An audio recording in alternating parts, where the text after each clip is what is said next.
Je suis ravi d'être là pour partager avec vous notre vision de la performance RH, parce qu'on le voit tous les jours et on le voit encore depuis le début de la journée.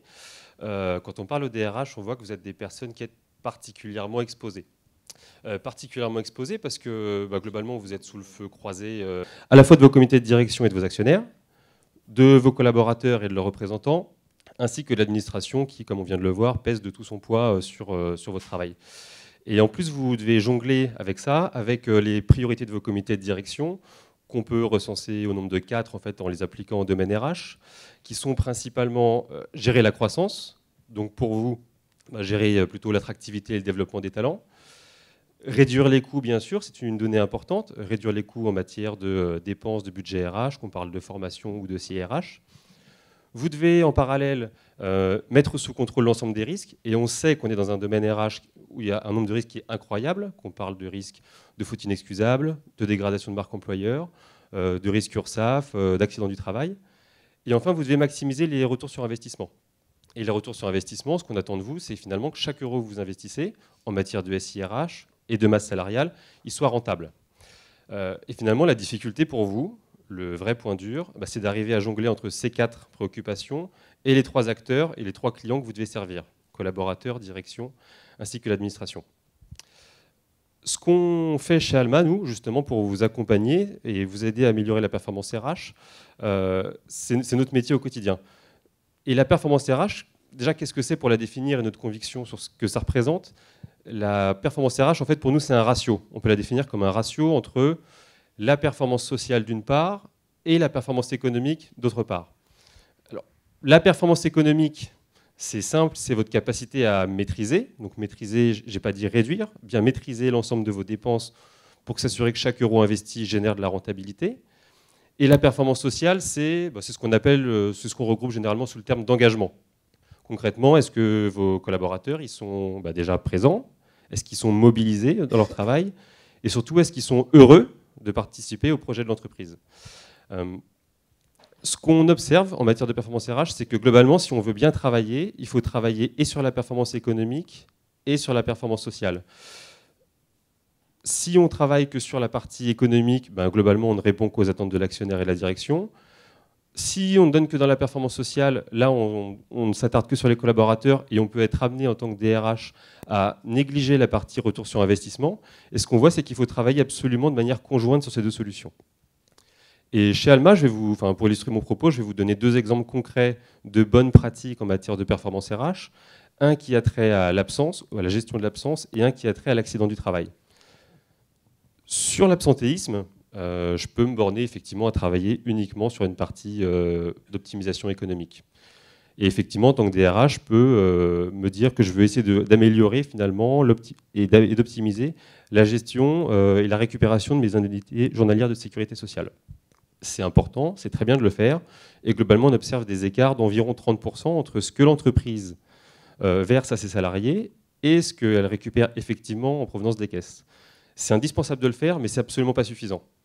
Si on veut être vraiment optimal et tirer des effets de levier en travaillant sur les 2 leviers, il faut travailler en parallèle sur la mise en place d'une vraie politique de réduction et de management de l'absentéisme et s'attarder justement à une bonne analyse des endroits où j'ai de l'absentéisme le plus fort, en parallèle de réfléchir sur les causes et les mécanismes qui créent l'absentéisme, c'est indispensable de se poser la question.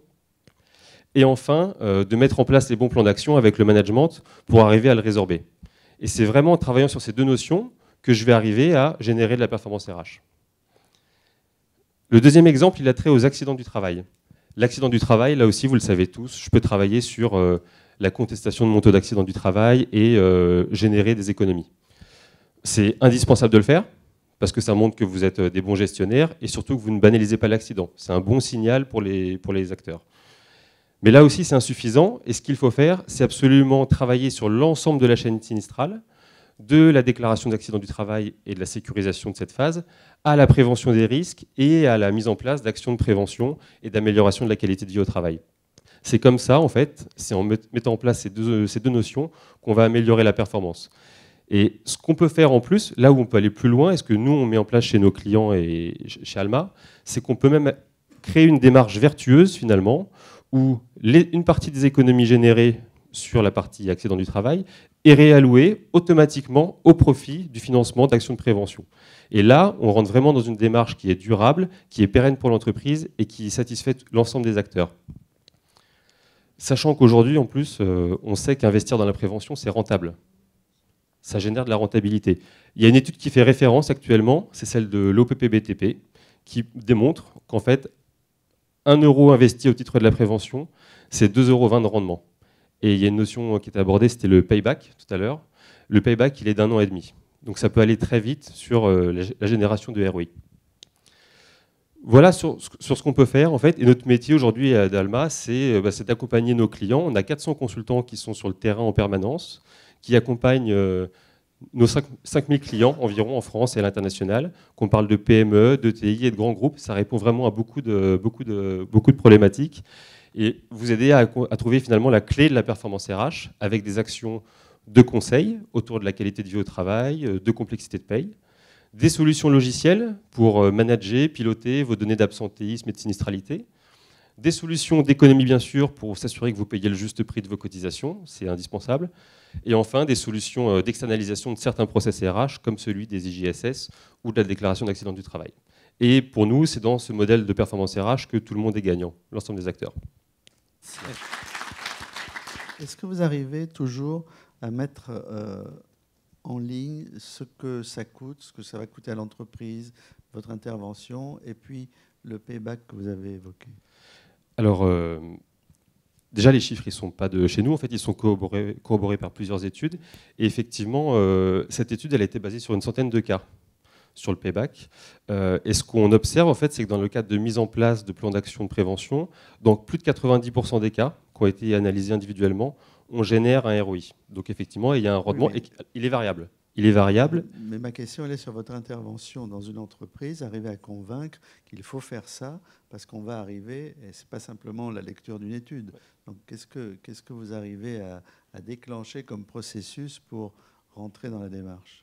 Alors, nous, ce qu'on va déclencher, effectivement, donc, via les actions de conseil, et effectivement, on a capacité à... Enfin, déjà, on a l'habitude de l'engagement du résultat chez Alma, puisque c'est notre métier depuis quasiment 30 ans. Et effectivement, il faut arriver à le héroïser, entre guillemets. Donc, ce qu'on met en place aussi, ce qui nous aide à bien calculer, finalement, et mettre en place, et suivre les efforts et l'impact des efforts que vous menez, c'est aussi les solutions logicielles qui permettent de suivre dans le temps l'évolution d'un taux de fréquence, par exemple, d'un taux d'absentéisme. Et quand j'interviens dans une société qui a un taux d'absentéisme à 10% et qu'on arrive à le réduire à 5% via des actions de conseil. Je vais schématiser, mais on a l'habitude de dire qu'un point d'absentéisme, c'est environ 1 point de masse salariale. C'est à peu près vrai si on met le coût direct et indirect. Voilà. Et on arrive à mener des résultats de cet ordre-là quand on intervient sur nos missions de conseil en absentéisme. Et vous arrivez à monétiser des actions plus difficilement cernables sur l'image employeur, l'image de l'entreprise tout court? Alors, on travaille pas encore de manière globale sur la marque employeur, mais effectivement, la qualité de vie au travail fait partie des choses qui attirent les talents, permettent de les fidéliser. Mais on le dit beaucoup, mais on n'arrive pas beaucoup à le démontrer, en fait, dans un COMEX. C'est difficile à démontrer. Nous, la démarche qualité de vie au travail, si vous voulez, on la met au service de notre métier, qui est la prévention. Et la qualité de vie au travail, en fait, c'est pas un métier à part entière, c'est plutôt une démarche, c'est plutôt une manière de fonctionner. Et par exemple, ce qu'on a mis en place dans certaines entreprises de BTP, qui sont des métiers qui sont très en avance en plus sur la partie prévention, c'est d'arriver à appliquer des méthodes classiques de prévention, mais en les faisant co-construire avec les compagnons et les gens qui sont sur le terrain, et du coup arriver à faire diminuer des taux de fréquence et des taux de gravité sur des chantiers. Je prends un exemple, on était intervenu en amont d'un chantier pour arriver finalement à faire construire par les salariés qui vont travailler sur le chantier, plutôt que par les managers, le plan de prévention, pour savoir quel était finalement exactement le risque auquel ils étaient exposés. Et ça, dans la manière de travailler, ça génère beaucoup de bien-être et beaucoup d'engagement de la part des collaborateurs.